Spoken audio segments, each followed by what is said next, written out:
Ça y est, on en a repris pour un mois.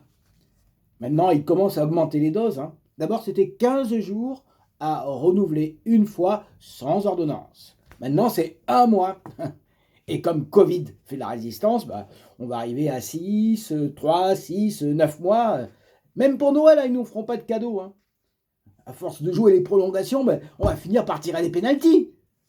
Je vois bien l'équipe du professeur Raoult, lui en costume de coach, blindé de chloroquine, et en face les petits Covid vicieux.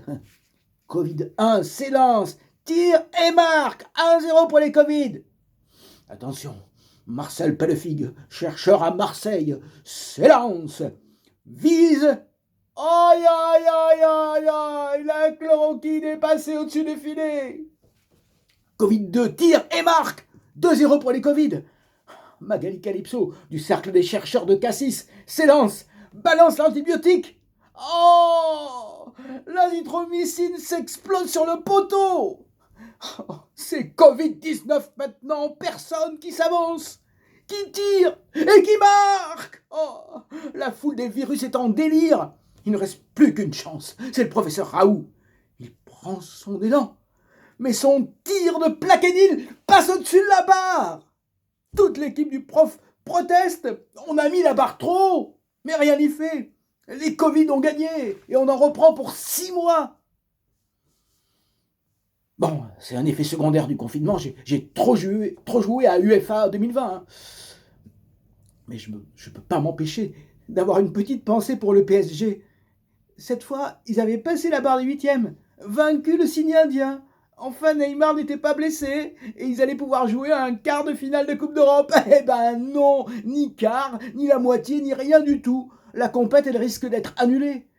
Et le PSG, il va encore rester en rade, comme le porte-avions Charles de Gaulle à Toulon. En quarantaine, le PSG, comme les matelots.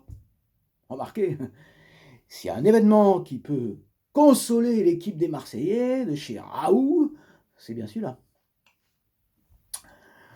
Bon, et puis ils n'arrêtent pas de nous parler de la mer, alors qu'on n'a pas le droit d'y aller. Une première vague, puis une marée basse, puis une deuxième vague, et peut-être un tsunami. Alors, pour nous déstresser, ils n'ont rien trouvé de mieux que de nous faire une rétrospective de Funès. On célébrerait la naissance de Fufu, ça serait pas mieux. Tous, ils les repassent, tous, histoire de nous faire marrer et qu'on oublie la vague.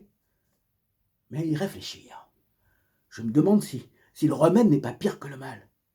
Pour commencer, le petit baigneur, qui attend gentiment le tsunami du Père 19. Puis la grande vadrouille pour nous rappeler qu'au-delà d'1 kilomètre, notre ADS n'est plus valable. Et si on dépasse, alors on va tomber sur la série des gendarmes. Le gendarme à Saint-Tropez, le gendarme à New York et surtout le gendarme en balade. Pour nous faire rêver un peu, les grandes vacances. Mais pour pas qu'on oublie qu'on doit rester figé chez nous, hibernatus. On peut plus aller au restaurant, alors une petite dose d'aile et la cuisse avant d'entamer le grand restaurant. Pour nous rappeler combien on s'est occupé de l'hôpital public, la VAR, et comment on a soigné les actionnaires, la folie des grandeurs.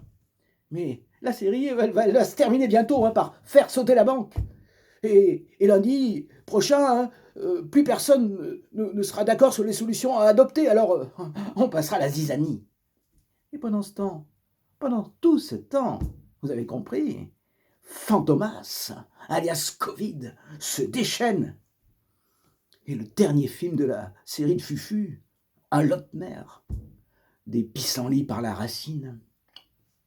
Non, en ce moment, on écoule le stock des restos, on ne nous sert plus que des programmes à décongeler, on a des menus uniques, avec les mêmes entrées, Nagui à toutes les sauces, du soir au matin, sur toutes les chaînes de radio et d'info.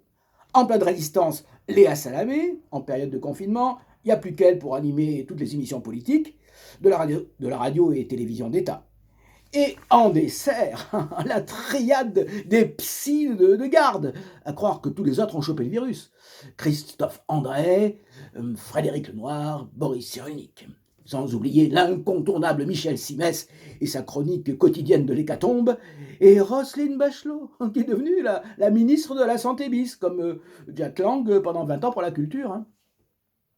Mais ce qui est dommage, c'est que la personnalité préférée des Français, adulée justement parce que c'était le seul à fermer sa gueule, Jean-Jacques Goldman, soit sorti de son silence.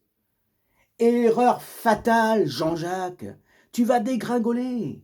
Les Français aiment les statues, les icônes, ceux qui les font rêver sans trop les embrouiller par leurs mots.